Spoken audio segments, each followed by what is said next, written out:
So I'm Charles Edge, and I'm doing 10 ways how to not get caught hacking on your Mac. Most of this is a little rudimentary, but hopefully you're doing it, and if not, hopefully you'll start. Who here's got a Mac in their lab right now? Sweet! The first year I came to DEFCON with my 540C, I was the only one. So I sucked. Now I'm suck less, but I still suck. Anyways, I don't actually, never mind. All right, so a little bit about my company, which nobody cares about. So the talk. First, I'm not condoning doing anything that requires that you need to use any kind of covert channels or anything like that. I'm just... Like this? That, by the way, is the best covert channel ever. So, yeah. Wow. All right, so the more collaborative, the better, although we've got like 10 minutes left, so never mind on that. So the first thing that I was going to talk about, is timestamps. So obviously, anytime that anyone goes to do any forensic work on your machine, one of the first things they're going to do is probably plug it into Encase, and Encase is going to catalog everything based on timestamps, right? So, clearing out those timestamps helps to make it more difficult for anyone to prove that you did anything based on what time you did it or logs of that type. So this isn't just dates, files created or files modified, but both of those. So two different variables there to make sure to take into consideration when you're trying to hide your tracks or whatever.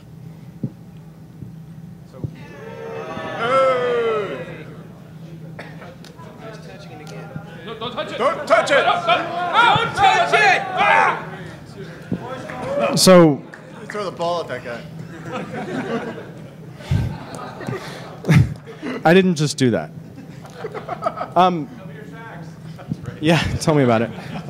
Timestamps. All right, so my laptop just crashed.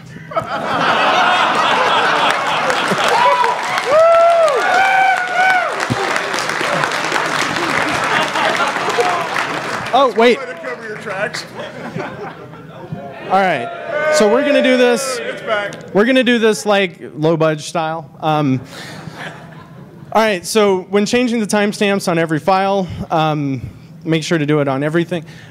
Basically, the concept here is you're never going to remember to change the timestamps, so cron it out, or if you're running Tiger or above, make sure to launch D it out because cron's deprecated. Having said that it's deprecated, it still works if you invoke it, but you have to reboot after you invoke it for the first time to undeprecate it. Apple's great at deprecating services in that manner in favor of better services like launch D, which is what they replaced cron with. So basically, you build a shell script, you add an XML file into launch D, and you tell it to run every night. If you don't feel like learning how to use launch D because you're only using the Mac for certain types of things, then you can actually just use a program called Lingon, which gives you a graphical interface for running launch D. It looks a lot like the MS config screen of a Windows computer. How many people have seen that screen? So nobody? Oh, no. Yes, I've removed spyware in the past. All right, so if there's no history on your computer of what you've done, then it's going to be very difficult to trace what you've done.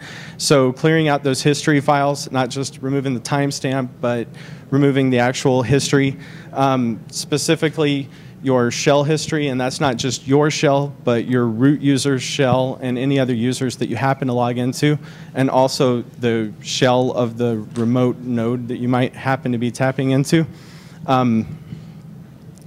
Many of the GUI tools that you run, like if you're running ARD and you're sending a shell command out to 100 machines or something of that nature, you're actually running shell commands. And sometimes you can actually go into the root user's shell history and see what's happening, which is a great way to reverse engineer what Apple's doing, because they'll write a Cocoa interface and then they'll write these shell scripts underneath, and they just won't call them .sh. They'll just have a name like discard D or something of that nature. So. So clearing the history files from your system is a great step. And this, what did I write there? Oh, well, whatever. So keep the trash empty, and when possible, do a secure empty trash.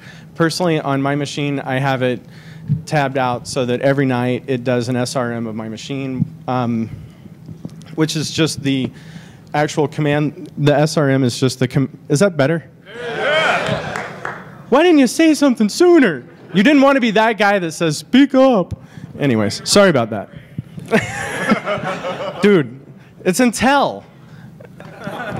Never mind.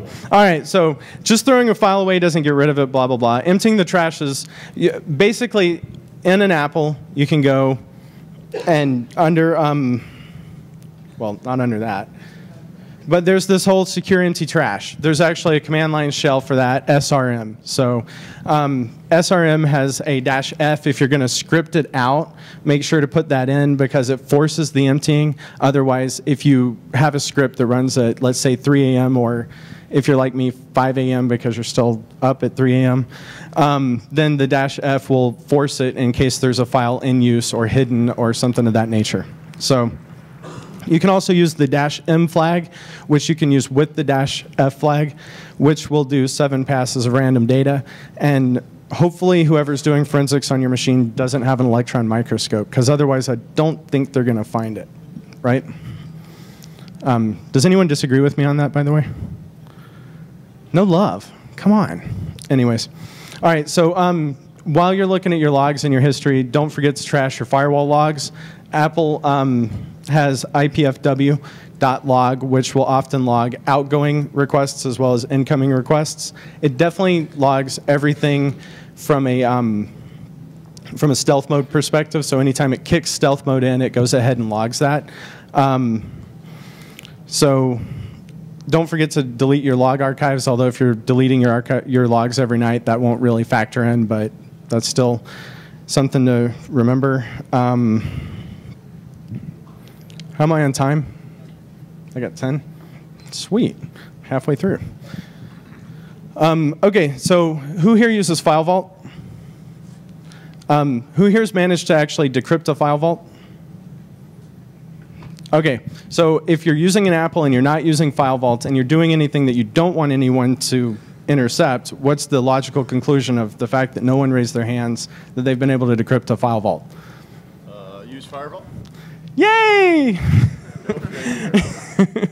All right, so yeah. Who's ever used File Vault and lost it?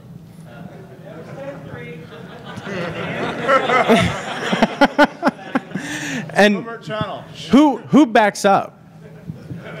Okay, so you didn't actually lose more than what, a day's worth of work, which totally sucks if you stayed up till 6 a.m. But that's aside from the point.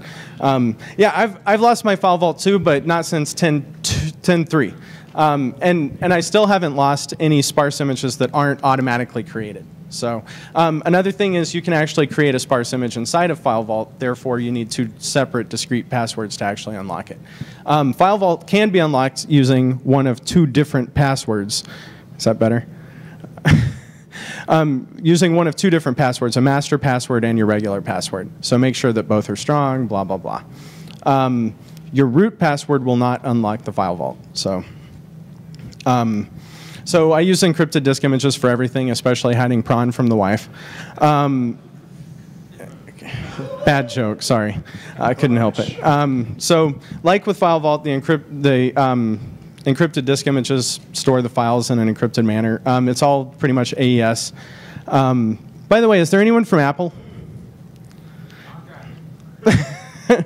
I asked that same question at Black Hat, and no one raised their hand. And then after my speech, 2 guys came up and said, hey, you know. So anyways, but at least you admitted you're a contractor, right? And by the way, Apple's got great security, I think, across the board. I mean, there are some holes, but they're proactively doing things in their own labs to try to approach that. So I think that's pretty strong for someone with, what, 4.5% of the market share? So.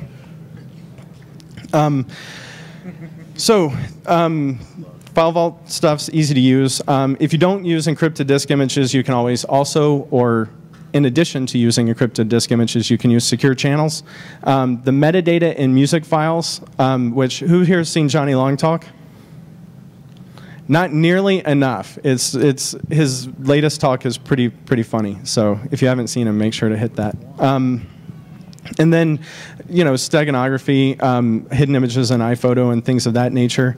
And then something that some of us like to do is actually add false positives into your secure channels. So create secure channels that don't actually go anywhere. Nothing will make things take longer in forensic investigations than finding something in a file and just trying to, you know, track it down for months on end. Once again, I guess I put clear those logs. Although before I wasn't talking about regular log files, I was talking about histories. Most of the files on an Apple system are in private var log. That's one of those funny things about the way that Apple's done this stuff. You don't typically CD into var unless you're running OS X server. You typically CD into private and then var and then logs. So if you buy a Mac and you open it up and you double click on the hard drive and you're like, where's my var, where's my etc, you know, that's where just go into private. From the GUI level, you can actually hit Apple Shift G and type /library, and it'll pop up with all those folders that you're thinking are missing. So, so once again, run scripts nightly to remove those logs because you're never going to remember yourself. And then always, you know, SRM. The next thing is secure virtual memory. If I were to grab a machine and go to do forensics on it, I would probably also look at the RAM and what was on the RAM when the machine was shut down last, or before the RAM got wiped. So virtual memory is a place that people often look for that stuff as well. So when you do a secure, when you use the secure virtual memory feature in Apple or in OS X, when you shut down, it clears out all that stuff. So. And by the way, the reason I decided to give this talk is because last year I noticed that like about 10% of the people here were running on Macs. So I thought that it would be kind of good to say it's not Linux, it's not BSD. If you edit your rc.local or your rc.common file, those edits will get overwritten. So use launch D when you're making these scripts. I would steer away from using cron, you know. So other forms of volatile data can obviously be accessed as well. RAIDs. This is my favorite thing. I store, for my non-speaking machines, I store my encrypted home folder on a XSAN volume. And basically, the XSAN volume has 2 USB jump drives, and it splits all the data half between the 2 jump drives. So the fact that I've got, I can't imagine that anyone would actually be able to restore that data unless they had both jump drives, even if they knew my password to decrypt it, because all the data is encrypted and it writes 64K slices to each drive. So reassembling that data would be quite difficult. Without running XSAN, you can plug two jump drives into your computer and you can just use that as an encrypted disk image or a file vault home folder. But when you use XSAN, you can specifically drill down and you can determine how many slices go to each LUN or USB drive. And XSAN is written to run on Fibre Channel, but if you label the LUNs as free space, you can actually then take use of them inside of the XSAN software with a couple small hacks that are available on xsanity.com now. If you're doing that, I can't fathom that anyone is ever going to be able to decrypt your file vault, provided that they don't get a hold of both of your USB jump drives, even portions of files, because they would never be able to actually. Anyways, does that make sense? Yeah. Sweet. Woot. All right. So the last thing is just don't keep stuff. It's hard to get in trouble for having something that you don't have unless someone is able to trace it back directly to you for sure, no matter what. Physically destroy system disks and RAM, if you have extra system disks and RAM, that is. Don't keep data on your system. Doesn't mean that you don't have to keep data at all. There's lots of different ways to maintain data that aren't on your system. Peer-to-peer networks are, funny enough, becoming kind of popular for that.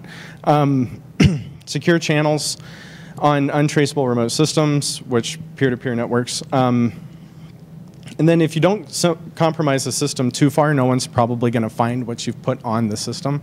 So if you're running an FTP server on an unsuspecting system, then people probably aren't going to notice. People typically in the Apple community especially only notice that their systems have been rooted if their ISP calls them and says, hey, you're running this website that announces itself as though it were eBay and is asking for people's passwords. I'm not sure what that type of attack, never mind. But there's not a lot of security analysis that's done on most Mac networks. So if you find a Mac system and you compromise it, and you just don't go too far, then chances are no one will ever notice, unless they hire me. But anyways, so and then even in a small business, in most small businesses, which is Apple's core market, entertainment industry, small business, if someone finds something, chances are it's not enough of a monetary damage for any feds to step into the situation. So they're probably just going to delete it, reimage the system. So it doesn't become quite as big a deal. Anyways, that's it. Turbo Talk.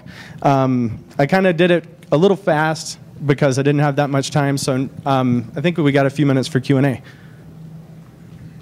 aware of any analysis of Apple's file vault or the encrypted disk images in terms of its security? It's all AES, I mean. Well, that's just for the algorithm they're using for the encryption. It doesn't say how well they did it. Oh, you mean from the? I haven't. An analysis of the implementation. An analysis of the implementation. So decrypting and re-encrypting as opposed to the actual act of the encryption on the files. Is it If secure? I haven't been able to crack it, and I've been trying for about a year. So, and has anyone else?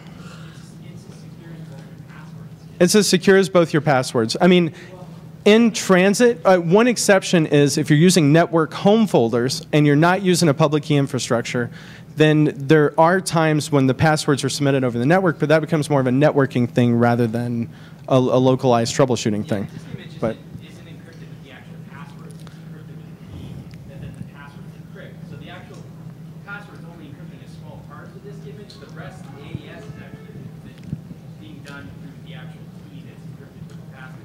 Right. That's why you have two passwords. But that's the way Ubuntu handles. I mean, has anyone been able to crack encrypted home folders in Ubuntu yet? Right. So I mean, it's the exact same algorithm and practically the exact same implementation. To be honest with you, any. Yeah, I saw earlier on one of your pages, who comes and serves a John Doe warrant? I've never even heard of that. LA County District Attorney. Files under cybercrime laws or what? I'm not a great forensics guy. I've gotten called into a few things for entertainment stuff in Hollywood, but outside of Hollywood, I haven't gotten. I work in Hollywood too. Oh. It's like DRM and also like, you possibly say like, hey, you stole this data and you're using it on your site. We've given you the citation and we'll see you in court on said day. Are you going to be served with a John Doe warrant or because it says something about tracking your IP address? The way that it's come up in the past with me is I've found things and then I've gone to the LA District Attorney, I've handed them an IP address, they say, we'll get you a John Doe warrant, and then they come back with the physical address of who it was. I mean, and in a lot of my cases, it's high profile, and not necessarily high profile like DRM, but high profile like someone famous as BlackBerry got hacked into, or stupid crap like that. And I don't know exactly what happens on their end because I'm not a law enforcement person, but I'm a pretty decent Mac person, and when those kind of things come up, LA County sometimes calls me or sometimes I call them, and that's when it's come up. Maybe there's a technical term that they use that they don't tell me, I mean, not that they would be hiding it, but that maybe they think, oh, well, he's not a Fed, so he wouldn't care, but, But if there's a better term that I should replace that with, not that I'll ever give this presentation again, then I'd be happy to. I mean, if there's a better way for me to ask for that makes them think I'm smarter, then that'd be rad too.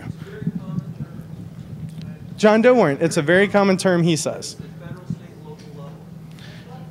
And second, it's also about your JBots and your RAID. I don't know what the hell ever happened to DAPTEX. This is for Mac pretty good. What are you using for hardware Adaptec sucks on the Mac. I mean, Adaptec is awesome on Windows 2003, on, you know, but on the Mac, their Mac support has just gone. I mean, if you use SCSI, go Atto, period, on a Mac, you know. What are you using for RAID host controller? Hardware, not software. Hardware for the RAID host controller, usually Attos. Oh, wait, you mean on my iBook or my MacBook? On my MacBook, I'm using software-wise Xan, and hardware-wise, I'm just using my USB interface. Apple pretty much did go straight to fiber channel as far as their. And really, you know, in an Xserve, you're going to get a promise with a SATA connection. So it's not really necessarily as, you know. But you can totally use USB 2.0 with Xan. Am I all done? Sweet. Bye, guys.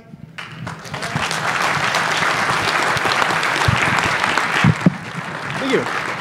Oh, do I have one more?